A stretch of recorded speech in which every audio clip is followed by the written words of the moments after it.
Garcia Pereira, cabeça de lista por Lisboa, do PCTP-MRPP, muito bom dia, muito bem-vindo à SIC Notícias. E olhando para os jornais, obviamente que é incontornável olharmos para o debate de ontem à noite entre Passos Coelho e António Costa, mas também sabendo a posição do PCTP-MRPP, não tenho a certeza que tenha visto o debate, viu? Não, vi. Bom dia, antes de mais, obrigado. É evidente que tinha que ver. Tinha que ver. Tive que o ver gravado, tive que o gravar e ver depois. Mas, de facto, eu acho que aquele debate foi um debate discriminatório, um debate mistificatório e um debate manipulador. Um debate discriminatório porque aquilo representou a aplicação do princípio fascista, constante da lei aprovada nos últimos dias da sessão parlamentar, de que apenas os partidos que já estão no poder é que têm direito a ter cobertura de campanha e a poder exprimir as suas ideias e apresentar as suas propostas. E, portanto, isso é um princípio absolutamente reacionário, antidemocrático e, aliás, anticonstitucional. Depois é um debate mistificatório porque se pretende fazer crer com um debate daqueles, aliás, até com a própria encenação que o cerca, no local que foi escolhido e o modelo que foi escolhido, que se trata de um combate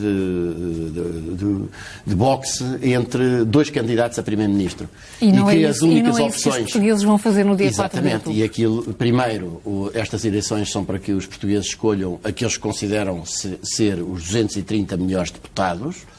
E, por outro lado, aqueles dois partidos não são as únicas alternativas e, pelo contrário, aqueles dois partidos são os principais responsáveis pela situação calamitosa em que se encontra o país. E depois, um debate manipulatório, porque, como se pôde constatar, não se discutiu ali um único dos principais problemas que se deve discutir numa campanha eleitoral, num momento como aquele que nós hoje vivemos no nosso país, em que o nosso país está transformado num país de pobres, de esfomeados, de doentes, de imigrantes, de pessoas sem horizontes e sem futuro, completamente vendida a talho. Sobre emprego, sobre saúde, sobre segurança social, não era essas as questões? Não, eu acho que a primeira delas é um país como o nosso pode sobreviver, pode manter-se como um país independente, mantendo-se no euro, que é a moeda alemã travestida de moeda europeia, que é uma moeda não apenas demasiado forte para uma economia como a nossa, como já se viu, que tornou muito difícil os nossos produtos escoarem-se lá fora e tornou mais fácil importar do que produzir cá, mas mais do que isso,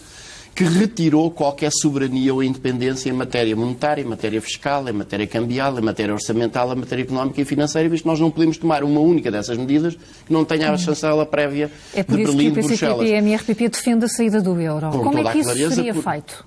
A saída do euro far-se-ia fazendo. Ou seja, essa saída do euro tem de ser uma medida que é articulada com a criação imediata e simultânea do escudo novo da moeda nacional, uma moeda soberana nacional, primeiro numa paridade de €1, um escudo novo, com a nacionalização dos bancos e a tomada de conta dos bancos. Isso era uma grande valorização do euro.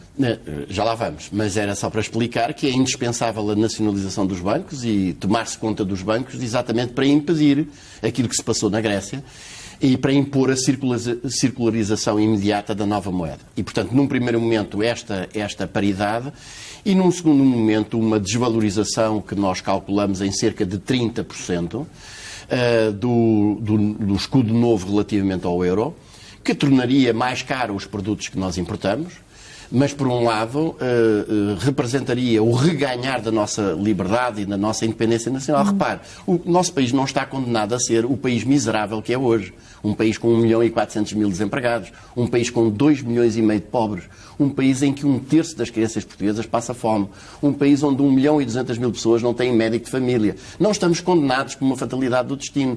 Temos vantagens de partida enormes, desde logo a nossa localização geoestratégica, a nossa centralidade atlântica e, por outro lado, um recurso absolutamente magnífico é o nosso mar, e nós poderíamos ser, com essa localização e com esse mar, por exemplo, a principal porta de entrada e de saída do trânsito de mercadorias de e para a União Europeia, da África, do continente americano, norte, centro e sul, e da Ásia, dos países emergentes da Ásia, pela rota do Pacífico, cortando o continente americano pelo canal do Panamá, ou da Nicarágua, o canal de Nicarágua que está agora a ser feito, e quando caminham na direção da Europa, o que é que encontram pela frente? Mas diz que todas essas potencialidades só podem ser desenvolvidas fora do euro. Fora do euro e recusando o pagamento da dívida. Era isso que lhe ia perguntar, porque no programa do PCTP-MRPP diz que a dívida, é uma das vozes que diz que a dívida é impagável. Não se paga ou reestrutura-se? Não se paga, porque a reestruturação significa mas como não é que apenas... se pode não pagar? Pode-se não pagar, não se pagando. Porque essa dívida, é preciso dizer com toda a clareza, essa dívida é neste momento de 225 mil milhões de euros. Nenhum daqueles senhores que esteve ontem à noite explicou como é que percebemos que eles querem ambos pagar a dívida. Aliás, o Sr. Costa até se esforçou muito por se apresentar como particularmente empenhado no pagamento de uma dívida, mas essa dívida não foi uma dívida contraída pelo povo português, nem foi contraída em seu benefício.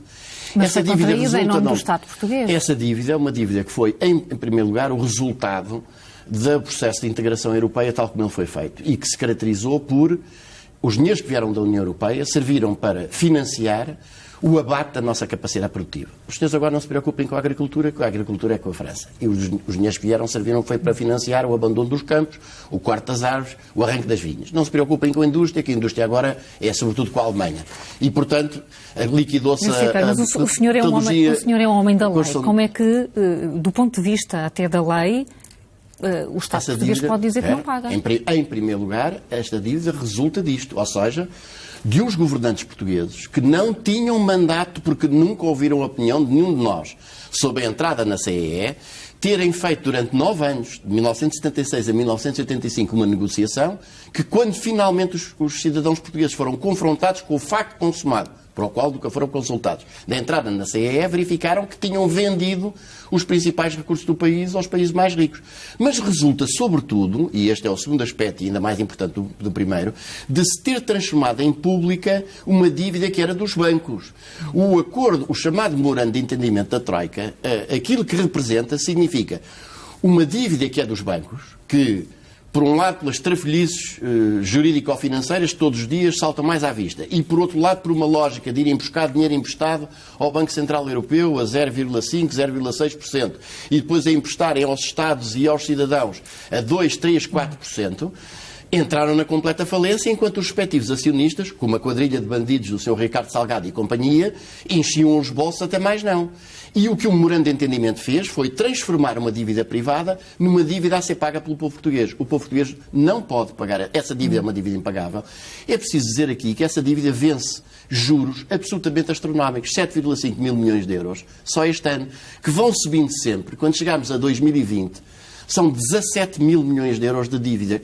Portanto, esta dívida é desde logo impagável. Mas, além do mais, é uma dívida que não deve ser paga porque não a contraiu. Nenhum elemento do povo português, nenhuma das pessoas que nos está a escutar, ficou a dever nada a ninguém e sabe perfeitamente que se falha a prestação da casa ou do carro, o que lhe acontece é que a entidade credora lhe vai lá e lhe deita a mão à casa ou ao carro. E, portanto, não é possível o nosso país poder desenvolver-se, poder fazer os investimentos estruturantes de que necessita, para poder ser aquele país que pode perfeitamente ser desenvolvido, rico e progressivo, se aceita continuar sob o garrote do euro e se aceita pagar uma dívida que é impagável e que não foi contraída por ele. Ora, estes dois problemas são os temas tabus desta campanha. E aqueles dois senhores conseguiram fazer uma discussão em que nunca abordaram esta questão. Por isso é que eu digo que aquele debate é também um debate absolutamente manipulatório. Ora, penso que ficou entendido. Vamos então olhar para outras matérias dos jornais e agora para a capa da revista Visão. Estamos agora aqui a falar mesmo do seu métier, porque há aqui um especial sobre o superjuiz, Carlos Alexandre. Interessa-lhe saber mais sobre este juiz? Já sei tudo o que, já sabe tudo o que precisa. O que precisamos de saber e, de facto, é um dos temas setoriais que não foi minimamente abordado ontem e é um tema central. Porque, de facto, essa teoria dos juízes justiceiros visa escamotear que nós temos hoje uma justiça criminal que está completamente nas mãos da direita e da extrema-direita. E que é completamente ineficaz quando se trata dos casos como a Porto Scala, como as viaturas Pandur, como os submarinos, como a contrapartida dos submarinos ou até a dívida da Madeira, mas quando se trata de processos em que estão em causa arguídos da esquerda, mesmo aquilo que o meu partido designa bem como esquerda formal, se assume cheia de força e de capacidade de intervenção. É completamente mas também inaceitável. partilha da ideia que José Sócrates seja um preso político? Partilho da ideia, o meu partido partilha dessa ideia e é inteiramente claro que é, porque, repara uma coisa, nós temos hoje uma justiça criminal que, quando toca, mesmo no caso do BES, repara o que é que aconteceu no caso do BES, que é um escândalo nacional. O Ministério Público, estando perante um arguido de que há indícios aos montes de ter praticado prejuízo da ordem das dezenas de milhares de milhões de euros. Dezenas de milhares de milhões de euros.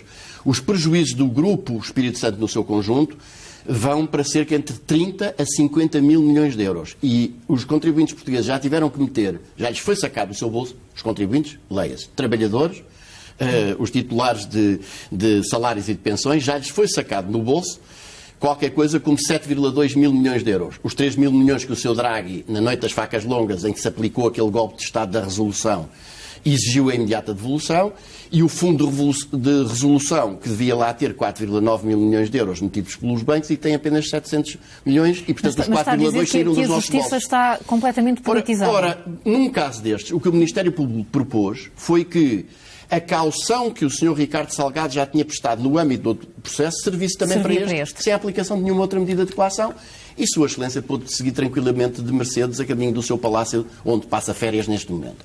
Uma justiça criminal destas, que ao mesmo tempo chama a imprensa para filmar a detenção em direto de uma pessoa, que continuamente faz passar para os jornais e transforma o Correio da Manhã e o Sol numa espécie de órgãos oficiosos da Procuradoria-Geral da República e do Tribunal Central de Instrução Criminal, constantes elementos de um processo que está em segredo de justiça, e aplica uma lógica de liquidação de princípios essenciais de um Estado que se diz de direito democrático, evidentemente que é uma justiça imprópria de um país democrático, e os seus intérpretes fundamentais, como é o caso do juiz de Penhascoso, devem ser denunciados exatamente como verdadeiros violadores contínuos da lei. E isto tem de ser dito e tem de ser discutido até ao fim.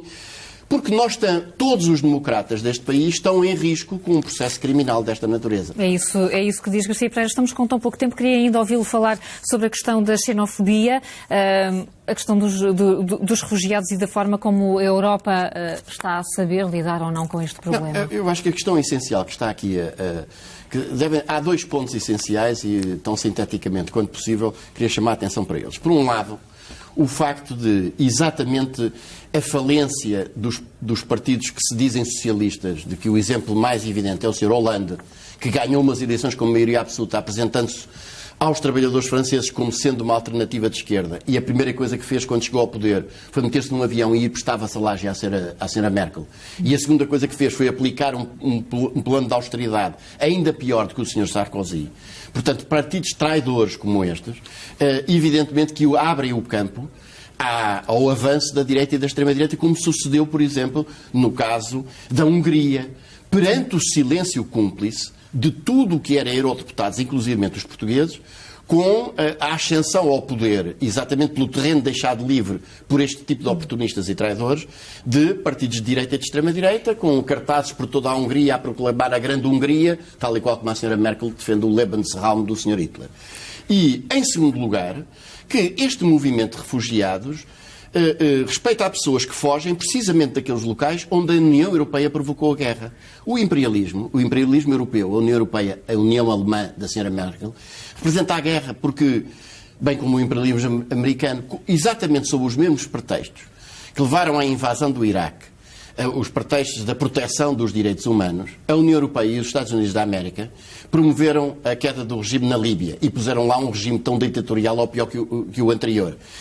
Porque estava pura e simplesmente em causa deitar a mão aos recursos naturais e designadamente do petróleo. É que a Europa tem responsabilidades. Não, a Europa é a guerra e é a origem das guerras de onde estas pessoas fogem. Muito rapidamente, o PCDP-MRPP considera que Portugal tem condições para receber refugiados? Portugal tem condições para receber refugiados e trata-se de uma tradição nossa sempre de acolher as pessoas tal e qual como é que os portugueses que fugiam. Que diz que nós não estamos a conseguir tratar bem dos nossos Deixe-me só que lhe diga uma coisa. Se nós não pagarmos a dívida e os juros astronómicos da dívida, se nós não continuarmos a nacionalizar os prejuízos da banca e a fazer os portugueses pagar os custos das trafolhices, das swaps, das PPPs, há muitos recursos em Portugal que podem ser aplicados de uma forma correta. Agora, a questão é outra.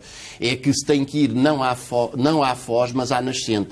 E a nascente é o desmontar da lógica da Europa alemã. O que está hoje em curso, é preciso dizer isto com toda a clareza, está desde a guerra nos Balcãs, com a destruição da Jugoslávia, esteve depois na